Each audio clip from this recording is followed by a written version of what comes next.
முன்னாள் முதல்வர் செல்வி ஜெயலலிதா அவர்களின் 78வது பிறந்த நாள் முன்னிட்டு மாபெரும் கிரிக்கெட் போட்டி நடைபெற்றது. கிருஷ்ணகிரி மாவட்டம் குப்பம் சாலையில் அமைந்துள்ள ராயல் கல்லூரியில் மறைந்த முன்னாள் முதல்வர் செல்வி ஜெயலலிதா அவர்களின் 78வது பிறந்த நாளை முன்னிட்டு மாபெரும் கிரிக்கெட் போட்டி நடைபெற்றது.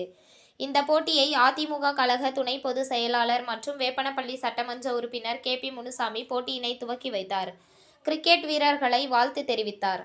மேலும் அதிமுக மாவட்ட கழக செயலாளரும் கிருஷ்ணகிரி சட்டமன்ற உறுப்பினர் அசோக்குமார், நகர கழக செயலாளர் கேசவன், அமைப்பு சாரா ஓட்டுநர் அணி மாவட்ட செயலாளர் ஹாஜி, சிறுபான்மை நலப்பிரிவு மாவட்ட செயலாளர் மக்பூல், நகரமன்ற துணை செயலாளர் குரு, கிருஷ்ணகிரி கிழக்கு மாவட்ட மகளிர் அணி தலைவி சுகந்தி மாது, இளைஞர் அணி சரவணன், மாவட்ட பிரதிநிதி கோவிந்தராஜ், கிருஷ்ணகிரி கிழக்கு மற்றும் இளைஞர் மற்றும் இளம் பெண்கள் பாசறை செயலாளர் சதீஷ்குமார், சமூக நுகர்வோர் நல பாதுகாப்பு சங்கத்தின் மாநில தலைவர் நவாப், முன்னாள் நகரமன்ற தலைவர் ஃபரிதா நவாப், அருணாச்சலம், சுப்பிரமணி, பூசாரிப்பட்டி ரமேஷ் ஆகியோர் கலந்து கொண்டனர்.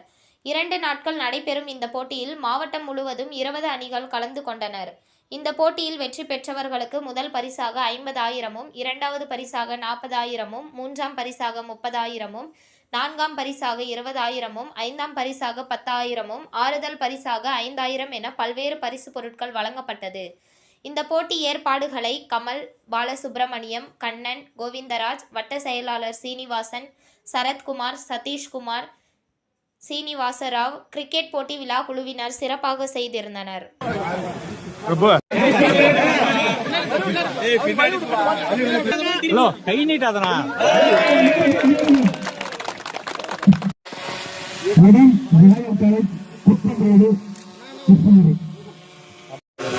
எல்லாருமே மொத்தமாக கவர் பண்ணிக்கலாம். ஒரே செகண்ட் அப்படியே இருங்க. எல்லாருமே நீங்கள் எல்லாம் அப்படியே இருங்க. உங்கள் தேடல் நியூஸ் சேனலை லைக் பண்ணுங்க, ஷேர் பண்ணுங்க, கமெண்ட் பண்ணுங்க, ஆல் பெல் பட்டனை கிளிக் பண்ணுங்க, மறக்காம சப்ஸ்கிரைப் பண்ணுங்க.